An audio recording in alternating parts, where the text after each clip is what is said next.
52% মানুষকে পেছনে ফেলে নতুন বাংলাদেশ রচনার কোনো চিন্তা যদি কেউ করে থাকে সেটা কখনো সম্ভব না, কোনো দিন সম্ভব না। নারীর পোশাক, নারীর চেহারা, নারীর কথা, নারীর হাসি সবকিছুই তখন হাসির খোরাকে পরিণত হয়। এই মানুষগুলো কারা যাদের আত্মত্যাগের বিনিময়ে আমরা আজকে কেউ মন্ত্রী, কেউ এমপি, কেউ সরকারি দল, কেউ বিরোধী দল হয়ে এসে সংসদে বসেছি? মাননীয় স্পিকার, তাদের স্বপ্ন কি ছিল? তারা জানতো তাদের এই আত্মত্যাগের বিনিময়ে তারা কিন্তু কেউ মন্ত্রী হবে না, এমপিও হবে না। তারা ছিল সাধারণ মানুষ, একেবারে খেটে খাওয়া সাধারণ জনগণ বাংলাদেশের।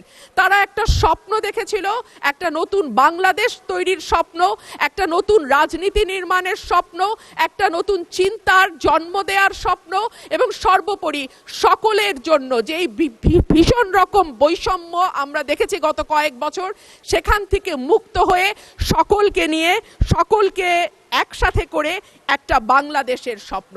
সেই সকল মানুষের কাছে আমি এবং আমি বিশ্বাস করি আমার সহকর্মী এই সংসদ সদস্যরা সকলেই কৃতজ্ঞ। মাননীয় স্পিকার, শহীদদের যে প্রত্যাশা নিয়ে গণ অভ্যুত্থান, সেই প্রত্যাশা কিন্তু বায়বীয় বা অলীক কোনো বিষয় ছিল না।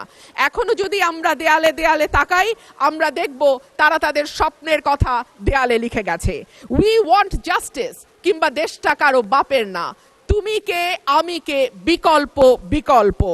আসছে ফাগুন, আমরা হব দ্বিগুণ। শোনো মহাজন, আমরা অনেকজন। Change the rules, be a voice not echo. দিনে নাটক, রাতে আটক, নাটক কম করো প্রিয়। হামাক ব্যাটাক মারলু কেন? এমন হাজার প্রশ্ন, লক্ষ জিজ্ঞাসা। এই লড়াইটা কেবল একটা সরকার পরিবর্তনের লড়াই ছিল না মাননীয় স্পিকার। যেই কথাটি আমি বলেছি, একটা স্বপ্ন, একটা নতুন বাংলাদেশ, সকলকে নিয়ে সকলের বাংলাদেশ গঠন করবার একটা স্বপ্ন নিয়ে এই গণ অভ্যুত্থান হয়েছিল।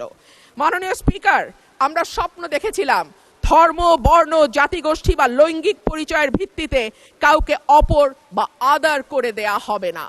মাননীয় স্পিকার, আমি খুব বিনয়ের সাথে বলি, এই আন্দোলনের সম্মুখ সারিতে ছিলেন নারীরা। এক ঝাঁক নতুন প্রজন্মের তরুণ মুখ আমরা পেয়েছিলাম। সেই নারীরা 1 বছর পার না হতে হারিয়ে গেলেন কেন 7 জন নারী সাংসদের এই সংসদে, সেই প্রশ্নটা আমি আপনাদের কাছেই রেখে যাচ্ছি। মিছিলের সামনের সারিতে নারীর প্রয়োজন হয়, পুলিশের টিয়ার শেল, লাঠিচার্জের সামনে নারী ঢাল হয়ে দাঁড়ায়। অস্থির সময় নারীর সাহায্য ছাড়া পার হওয়া যায় না, আর সব কিছু যখন ঠিক হয় তখন নারী হয়ে যায় ট্রোলের বস্তু। নারীর পোশাক, নারীর চেহারা, নারীর কথা, নারীর হাসি সবকিছুই তখন হাসির খোরাকে পরিণত হয়।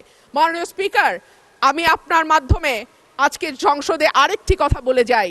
52% মানুষকে পেছনে ফেলে নতুন বাংলাদেশ রচনার কোনো চিন্তা যদি কেউ করে থাকে সেটা কখনো সম্ভব না, কোনো দিন সম্ভব না।